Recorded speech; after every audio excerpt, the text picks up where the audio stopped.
In a press conference with Senate Minority Leader Chuck Schumer Monday evening, House Speaker Nancy Pelosi told reporters that the House version of a new coronavirus bill could be released this week, although it is unlikely it will be able to pass until after the upcoming congressional recess. "Well, we are putting it together," Pelosi told reporters, according to a transcript released by her office.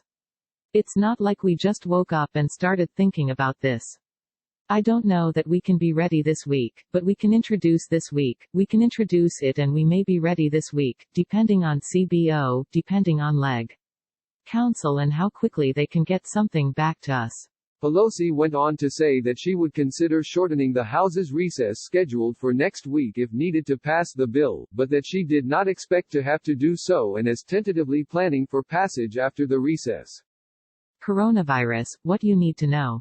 Well, yes, if there's a necessity, if we think we're going to get some action in the Senate to do it, Pelosi said of the possibility of shortening the recess. But we want to do it right and we want to have clarity for families. Meanwhile, the president Monday night said that he would pitch a variety of economic measures aimed at helping the U.S. economy during the coronavirus threat, including a payroll tax cut, aid to small business and paid sick leave for hourly workers. "This is not our country's fault, this was something that was thrown at us," Trump said. "The main thing is we're taking care of the American public." Trump signs $8.3 billion coronavirus spending bill. "It's an unforeseen problem." But Schumer, at the press conference with Pelosi, criticized Trump for being too focused on the economy amid a health crisis that has led several states to declare states of emergency. "I mean, what was missing from the president's talk is how he is actually going to deal with the spread of the coronavirus.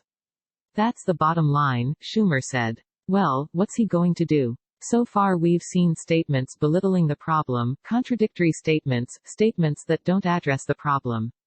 Schumer continued that line of attack against Trump in a statement released Monday evening. "It seems President Trump is more focused on the stock market than addressing this pandemic," he said. "What happens after you get over the coronavirus?" Trump recently signed an $8.3 billion coronavirus package that was passed by overwhelming majorities in Congress, a rare bipartisan success in Washington even as the president and congressional Democrats were lobbing verbal grenades at each other the entire time.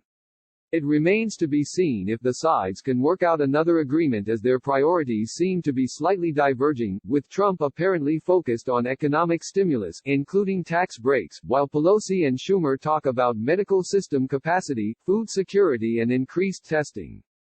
On the payroll tax cut, one of the top solutions Trump is pushing to boost the economy amid its coronavirus woes, neither Schumer nor Pelosi would commit to entertaining the idea. "We told you what we would support," Schumer said. "That's what we're focused on." Alfredo Ortiz, the president and CEO of the conservative Job Creators Network, said parties should work together to defuse the economic problems caused by the coronavirus, and that a payroll tax would be a good start. Click here to get the Fox News app. The president continues to take decisive action to protect Americans from the coronavirus and to protect American businesses from its economic fallout, he said. Speaker Pelosi and Minority Leader Schumer should drop their partisan swords and work with the president to preserve the economic gains made by small businesses during this recovery. A payroll tax cut has had support in both parties for many years. It's time to get it done.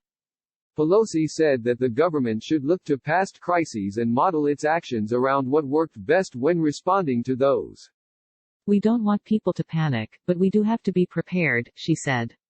"And we think that listening to the concerns over the past period of time and putting together what some possibilities are based on what we did from Katrina, based on what we did in the Depression time following the 2008 downturn in our economy.